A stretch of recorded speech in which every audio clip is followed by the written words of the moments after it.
안녕하세요. 저는 30대 후반 여자입니다. 어딘가에 툭 털어놓고 하소연이라도 너무 하고 싶은데 제 이야기를 어디에 가서 하자니 참 제 얼굴에 침 뱉는 격이기도 하고 제 가족의 욕이기도 해서 어딘가에 말을 하기가 거북하더라고요. 그래서 이렇게 익명으로나마 사연을 보내며 툭 털어놓아 보려고 합니다. 여러분들은 가정이 항상 화목하신가요? 전 아니었습니다. 지금 제가 결혼해서 만든 가정은 적어도 그렇지 않을지는 모르나 제가 태어난 가정은 그렇지 않았어요. 늘 힘들었고 슬펐고 부모님과 함께 살았던 내내 눈물로 얼룩진 채로 지냈습니다. 그래도 부모와 자매의 연을 끊어내지 못했습니다. 그래도 가족이니까 하는 이 마음 하나만으로 말이에요. 저에겐 4살 어린 여동생이 하나 있습니다. 정말 작고 사소한 것부터 크고 대단한 것까지 정말 많은 차별을 받으면서 자랐습니다. 차별이 당연한 것은 아니지만 보통 다른 집에서는 첫째를 우대하고 둘째를 차별한다고 하던데 글쎄요. 저희 집은 정반대더군요. 저는 첫째란 이유로 매사를 양보하면서 살아야 했습니다. 저한테 할 말 못할 말 가리지 않고 다 하시는 것은 일쑤였고요. 처음에는 이상함을 느끼지 못했어요. 그런데 제가 초등학생이 되고 중학생이 되고 제 동생이 점점 커가면서 절 따라 학교를 입학하기 시작하니까 저도 그제서야 차별을 당하고 있던 사실을 알게 되었어요. 저는 늘상 동생의 행동으로 인해 항상 함께 혼나야 했고 동생을 제대로 보지 못했다는 말을 들었을 때마다 정말 억울했습니다. 아이들은 어른들의 생각보다 훨씬 더 영악한 편이죠. 동생도 자신의 말에 부모님이 오냐오냐 하는 것을 매우 잘 알았고 자기 애교에 껌뻑 죽으시는 것도 너무 잘 알았어요. 어쩔 땐 동생이 잘못해놓고 제 탓이라고 울어서 엄마가 저보고 왜 이렇게 동생을 못살게 구느냐고 혼을 내셨던 적이 있어요. 저는 억울해서 아니라고 동생이 거짓말을 치고 있다고 항변했습니다. 그런데 그때 엄마 품속에 안긴 동생의 얼굴을 보게 되었는데 절 보면서 반달 모양의 눈웃음을 치며 비웃고 있더군요. 그 당시 저는 고등학교에 입학했고 동생은 이제 초등학교 졸업반인 13살 나이였고요. 저도 어렸는데 동생이 눈웃음 치며 절 비웃는 모양이 마음에 들었겠습니까? 저도 모르게 손을 들어 동생의 머리채를 잡아 흔들었습니다. 당연히 동생은 비명을 질렀죠. 제가 4살이나 더 많은데 초등학생 하나가 힘겨웠겠어요? 목이 터져라 비명을 질렀고 안방에서 아빠가 나오셔서 거실에 펼쳐진 광경을 보고 제 뺨을 때리셨어요. 뭐 하는 짓이냐고 소리를 빽 지르시는 것은 덤이었고요. 저는 동생이 먼저 비웃고 잘못도 동생이 했는데 왜 내가 욕을 먹고 뺨을 맞아야 되냐고 바락바락 소리를 질렀습니다. 엄마는 자지러지게 울고 있는 동생만 안아달래고 아빠는 저한테만 호통을 치는데 제가 가족에게 왕따를 당하고 있다는 사실이 그제서야 뼈저리게 느껴졌고 그 사건을 계기로 가족에게 마음의 문을 닫아버렸습니다. 그리고 저도 더 이상 참고 지내지 않았어요. 동생이 그렇게 깝죽거리면 엄마나 아빠가 집을 비우셨을 때 정말 개패듯이 팼습니다. 알고 있습니다. 저도 표현 방식이 잘못되었다는 사실을요. 그런데 저도 당시 어린아이였습니다. 제가 거기서 뭘 더 해야 했을까요? 말하면 들어주기라나 설명을 하면 듣는 척이라도 하나 그저 동생. 물론 그렇게 저한테 얻어터지고 나면 동생은 부모님께 일렀어요. 저도 얻어터졌죠. 부모님한테요. 그러면 전 다음 날에 또 동생을 전날보다 더욱 세게 팼어요.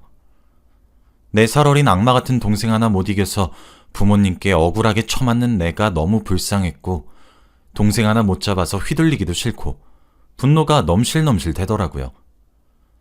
매가 약이었던 것인지 제가 이성을 잃고 패는 모습이 4살 어렸던 동생에게 충격으로 다가왔던 것인지 그 이후부터는 제 눈치를 살살 보기 시작하더군요.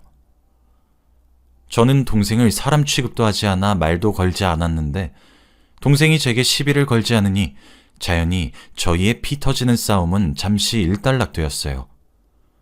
그런데 이걸 부모님은 자매 사이가 드디어 좋아졌다고 제가 철이 들어서 그런 것이라고 하더군요. 한창 사춘기를 겪어 예민한 저는 이런 일들이 쌓이고 쌓이고 결국 터져버렸고 완벽하게 기대를 버리기로 다짐했어요. 집을 떠나고 싶어서 공부를 정말 목숨 걸고 했습니다. 학원 하나 다니게 해달라고, 남들 다 하는 과외에 하나만 붙여주면 안 되냐는 말은 다 무시하면서 동생 발레 학원, 피아노 학원, 미술 학원은 빚을 내서라도 보내시더군요. 인강 하나 끊어주지 않는 부모를 보면서 더 의지를 다졌고 정말 새벽에 일어나 학교에 가서 공부하고 또 하고 또 했고 야자고 끝나고 집에 와서도 새벽 늦을 때까지 미친 듯이 공부했습니다. 지금 생각해보면 공부가 아마 제 탈출구처럼 느껴졌었던 것 같아요. 대학? 당연히 잘 갔어요. 다들 수능 시험을 치면 긴장이 된다고 하더군요. 저도 마찬가지였긴 했습니다. 그런데 저는 수능에 미끄러져서 집을 떠나지 못한다는 상상을 한 번만이라도 떠올리게 되면 온몸에 소름이 끼쳐서 집중이 미친 듯이 잘 되었어요. 도망가고 싶었으니까요. 천만다행으로 그해 수능을 이제껏 공부해왔던 것 중에 최고로 잘 보았고 한국에서 세 손가락 안에 꼽히는 대학을 장학금을 받으면서까지 가게 되었습니다. 그 이후 독립까지 일사천리였습니다. 첫 해 등록금도 장학금으로 퉁쳤고 그 이후 가족에게 손 한 번 벌린 적 없습니다. 학자금 대출을 스스로 받아가면서 학비를 냈고 대학에 재학을 하면서도 과외를 하루에 3탕씩 뛰어가며 아주 아득바득 모아가며 살았어요. 그래야 생활비랑 학비가 어느 정도 충당이 되니까요. 남들 다 하는 꽈팅, 연애, 즐길 시간, 술 먹고 놀기? 단 한 번도 못했어요. 그 시절 누군가는 저에게 왜 이렇게 아등바등 사냐고, 부모님께 도와달라고 하면 안 되냐고 묻더군요. 그러게요. 저도 이해가 안 되었습니다. 남들은 부모 사랑 듬뿍 받고 잘만 살아가는데 왜 저는 이런지 말이에요. 휴학도 하지 못했고 정말 앞만 보고 달리며 대학을 졸업했습니다. 그 와중에도 대외 활동과 자격증 공부를 틈틈이 해가면서 스펙도 쌓아놔서 졸업과 동시에 취업도 수월했죠. 그렇게 아등바등 살아온 것이 드디어 빛을 발한 것인지 남들은 취직이 안 된다고 한탄을 할 때 저는 제가 붙은 대기업들과 공기업들 사이에서 어디에 가면 좋을지를 비교를 했죠. 그렇게 스스로 돈을 꽤 많이 벌기 시작하니 삶이 나아지더군요. 여유로움이 꽤 생겼고 취미생활을 할 수준의 윤택한 삶이 되었죠. 그런데도 부모와의 연을 끊어내지 못하겠더군요. 1년에 몇 번 요즘은 잘 지내냐는 한마디 해주는 것이 뭐라고 그 정을 못 떼어내겠더라고요. 그렇게 매달 얼마씩 생활비를 보내드렸고 비싸서 못 사겠다는 것들 할부로 다 사다 줬어요. 동생 학비도 제가 댔고요. 그러다 전 좋은 사람 만나서 결혼을 했고 그렇게 몇 년이 흘렀습니다. 뭐 심은데 뭐가 난다고 제 남편이 참 좋은 사람인 만큼 시댁 부모님들도 정말 좋으신 분들이십니다. 제게 항상 의견을 물어보시고 늘 사랑으로 보듬어 주세요. 아버님도 제게 종종 꽃을 한 송이씩 사다 주기도 하고 어머님은 제가 남편과 시댁에 가면 제가 좋아하는 걸로만 상을 차려주시는 거예요. 저희 엄마는 제가 뭘 좋아하는지도 모를 텐데 말이죠. 그래서 제가 친정보다 시댁에 정이 더 많이 가는 것도 어찌 보면 자연스러운 것이겠죠. 그러던 사이 동생도 결혼을 했어요. 그리고 아이를 낳았죠. 그런데 날 때부터 아픈 아이였습니다. 아무리 얄밉고 미워도 혈육이라고 동생이 힘들어하는 것이 좀 안타깝더군요. 저의 조카로 태어난 아이는 혈소판 치료를 해야 하는 아이였습니다. 저는 뱃속에 둘째를 임신 중이어서 도와줄 수가 없었고 친정 부모님은 너무 나이가 많으셨어요. 그렇다고 제부되는 사람은 고혈압에 걸려서 안 된다고 하더라고요. 제 동생은 자기가 낳은 자식이랑 혈액형이 달랐고요. 그래서 안타까웠는데 그러던 도중 정말 조카의 생명이 급박할 정도로 위급했던 순간이 한번 찾아왔습니다. 마침 제 남편이 그곳에 있었고 급하게 검사를 했는데 혈소판을 수혈하기에 적합한 사람이더군요. 혈액형도 같았고요. 그렇게 제 남편은 좋은 마음으로 혈소판을 주었습니다. 저는 그게 끝인 줄로만 알았습니다. 혹시 여기 계시는 분들은 모를까 싶어 적어보는데 혈소판 헌혈은 일반 헌혈과는 조금 다릅니다. 일단 소요 시간부터 다르고 2주 간격으로 할 수 있어요. 그러니까 1년에 24회로 규정하고 있습니다. 그런데 제 남편은 그 이후 조카가 아플 때마다 동생네 부부에게 불려가 2년 내내 총 40회의 수혈을 해주었더군요. 이것도 아주 우연한 기회에 동생이 제 남편에게 연락한 것을 보게 되어 남편을 추궁하여 알게 된 사실입니다. 제가 본 연락도 지금 당장 병원으로 와달라는 연락이더라고요. 저는 그걸 보고 눈이 돌았고 안 보냈습니다. 이게 미쳤나 싶더라고요. 전화가 불티나게 오는 거 제가 다 받아서 네 알아서 해결하라고, 왜 엄한 사람 잡냐고 소리란 소리를 고래고래 지르고 안 보냈습니다. 너무하다 생각할 수 있는데 내가 왜 보내야 하는 건지 이해가 안 되더라고요. 뻔히 2년이란 기간 동안 속인 남편도 미웠어요. 저는 어떻게 이런 문제를 속일 수 있는 거냐고 울면서 이야기를 하니 남편이 그제서야 설명을 하더군요. 처제가 그때 위급했던 상황을 넘기고 난 이후 종종 부탁을 하기 시작했는데 아무래도 주위에서도 혈소판을 받는 것이 하루 이틀이라 가족인 나에게 연락을 하는 것 같아서 몇 번 도와주다 보니까 이렇게 되었다고. 그리고 남도 아니고 자신에게도 조카가 되는 아이인데 이 정도는 해줄 수 있다는 생각이 들어서 해준 것이라고. 그런데 장모님과 장인어른도 그렇고 처제도 그렇고 제가 알면 노발대발 화내고 날뛸 테니까 모른 척 해달라고 아주 간곡하게 부탁해서 차마 말할 수가 없었답니다. 그리고 제가 평소에 시댁에 정말 잘합니다. 그래서 남편이 그런 것들이 너무 고마운데 자신은 보답할 길이 없으니 이렇게 혈소판으로라도 준 것이라고 하더군요. 제가 친정과 사이가 대면대면한 것을 알면서 그렇게 한 남편이 원망스러우면서도 자신도 사위이니 가족이라 한 것이라 대답하는 남편이 착해서 탈이라는 생각이 들면서도 가족이 참 원망스럽더군요. 저는 더 이상 친정일에 끼지 말라고 남편에게 단단히 못을 박았습니다. 저는 제가 힘들게 일구고 가꾼 평온하고 화목한 제 가정에 균열이 생기는 것, 그걸 정말 원치 않았거든요. 남편은 걱정스러운 눈으로 절 쳐다봤지만 전 남편에게 말했어요. 당신이 내 남편이라 그런 것을 잘 알고 있지만 남편으로서 나의 일을 해결해 줄 수 있는 부분이 있고 올곧이 저에게 맡겨야 하는 부분이 있다고 말이에요. 남편은 늘 제 의견을 존중하기 때문에 알겠다고 고개를 끄덕이고 친정 문제는 더 이상 끼지 않겠다고 하더군요. 남편에게 아이들을 맡기고 친정으로 갔습니다. 물론 가기 전에 친정으로 찾아가겠다고 미리 연락을 해놓고요. 친정에 도착했더니 동생이 길길이 날뛰고 있더군요. 제가 남편을 보내주지 않았는데도 뭐 어찌저찌 해결한 모양이더라고요. 현관문을 열고 들어가자마자 제게 자신의 가방을 던지면서 악마 같은 년, 네가 오늘 내 자식한테 무슨 짓을 한 건지 알아? 넌 살인을 하려고 한 것과 다를 바가 없다고 라고 소리를 지르길래 손을 들어 그대로 동생의 뺨을 퍽 소리나게 내려쳤습니다. 순간 친정에 정적이 흐르더니 동생이 더 발광하더군요. 어렸을 때처럼 또 처맞고 싶으면 달려들라고 입 닥치고 조용히 입 다물라고 읊조리니 동생이 조용해지더군요. 하긴 저도 성인이 되면서 나가 살고 1년에 몇 번 왕래하지도 않았으니 저도 달라졌을 거라 생각했겠죠. 친정 가족들은 아주 뻔뻔하게도 말이에요. 저희 부모님이 제게 그러시더라고요. 해도 너무하다고, 네 동생이 불쌍하지 않냐고, 고작 피 조금 주는 것이 뭐가 어렵냐고 서운하답디다. 제부가 생각하기에도 그래? 지금 내가 너무해? 제부 고혈압이라서 자기 자식한테 혈소판 못 준다며? 근데 왜 식이 조절도 안 하고 운동도 안 해?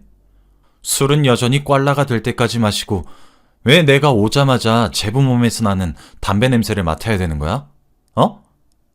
그래, 막말로 내 자식이냐?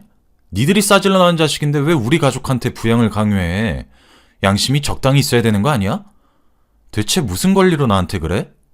제부, 왜 대답이 없어? 그렇지 않나요? 자기 자식이 아파서 피가 필요한데 아이의 아버지가 고혈압이라서 안 된다면 피가 나는 노력으로 철저한 식단 관리와 운동으로 바꿔야죠. 그렇지 않으면 아이의 생명이 위험하다고 하는데 왜 그걸 남한테 요구해요? 그리고 엄마, 아빠. 뭐? 서운해? 나도 서운해. 나도 그래서 이제 친정이랑 왕래 끊겠다고 말하려고 온 거야. 제 말에 아버지가 아니 지금 너 버릇없이 무슨 말이니? 라고 하셨습니다. 나도 이제 지쳐. 엄마랑 아빠는 내 대학교 등록금 한 번이라도 내준 적 있어? 용돈이라도 준 적 있냐고. 남들 학원이니 과외니 할 때 하나만 시켜달라고 할 때 어떻게 했어? 동생 발레 보내 해서 돈 없다며. 나도 내가 엄마랑 아빠가 계획하지 않고 태어난 아이라서 미워했던 거 이해하는데 내가 태어나고 싶어서 태어났어? 엄마는 기억 안 날지도 모르는데 나 혼낼 때 엄마 뭐라고 했는지 알아? 아무리 배 아파서 낳은 자식이어도 애정이 남다르다고. 나한테 대체 동생을 왜 그렇게 못 살게 구냐 그랬어. 그제서야 집을 둘러보니까 내 편이 없더라. 엄마랑 아빠는 뭐 날 엄청난 사랑으로 돌봤는지 알아? 성인 될 때까지 받은 지원, 나 회사 다니고 지금까지 쥐어들인 돈이랑 물품들로 충분히 갚은 것 같으니까 이제 그만두겠다는 거야. 대체 엄마랑 아빠가 해준 게 뭔데 나한테 요구해? 집을 둘러봐. 날 차별하지 않았다고? 그런데 왜 난 육아앨범도 없는 건데? 돌잔치 사진도 없는 이유는 뭔데? 그리고 왜 동생은 50일도 100일도 첫돌까지 친인척 불러서 돌잔치하고 앨범도 몇 개씩이나 있는 건 뭔데? 내가 지금 무슨 음식을 좋아했는지는 알고는 있어? 나도 엄마한테 산후조리 해달라고 하니까 엄마가 해줬냐고. 엄마가 늙어서 못할 것 같다고 거절했잖아. 그래, 그건 다 이해했어.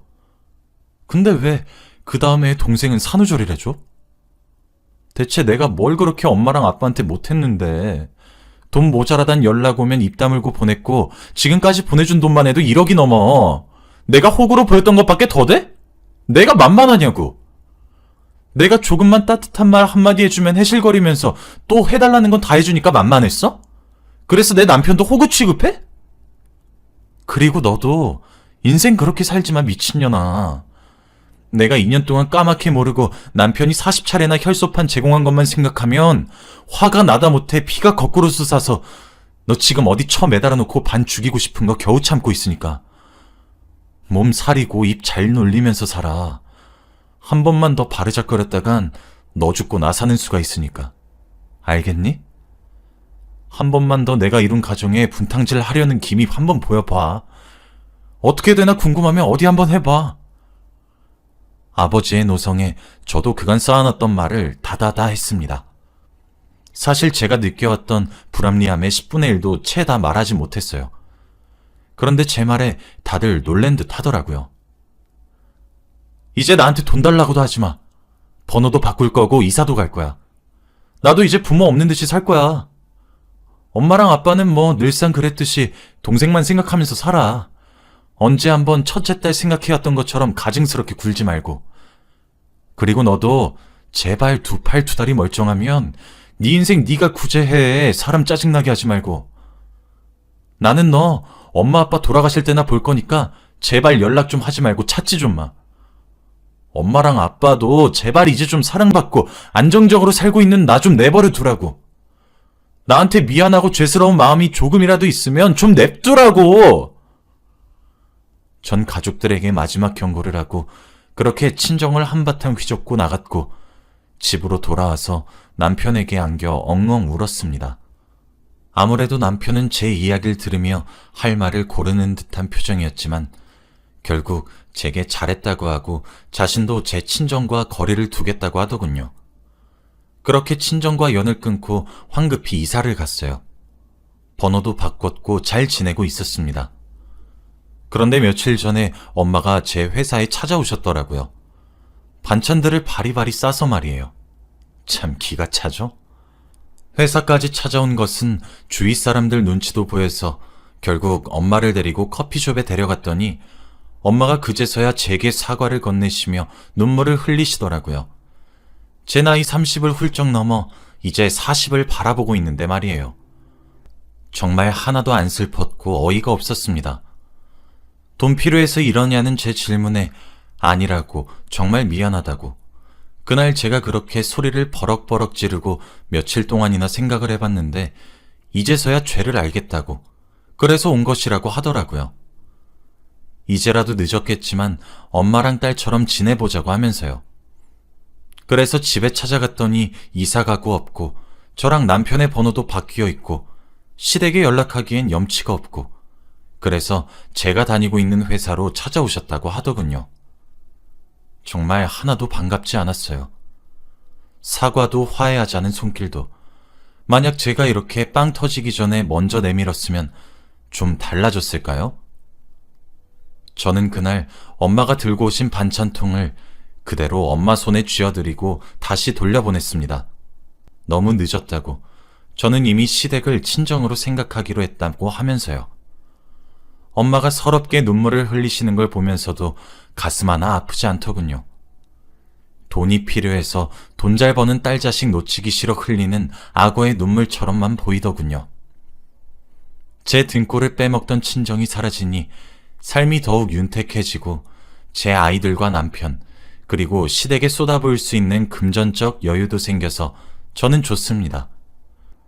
그런데 문득 제가 이렇게까지 부모를 부정하는 저 스스로를 볼 때면 이런 생각을 하는 것이 정상인가 싶어서 이렇게 익명으로 여러분들에게 여쭤봅니다.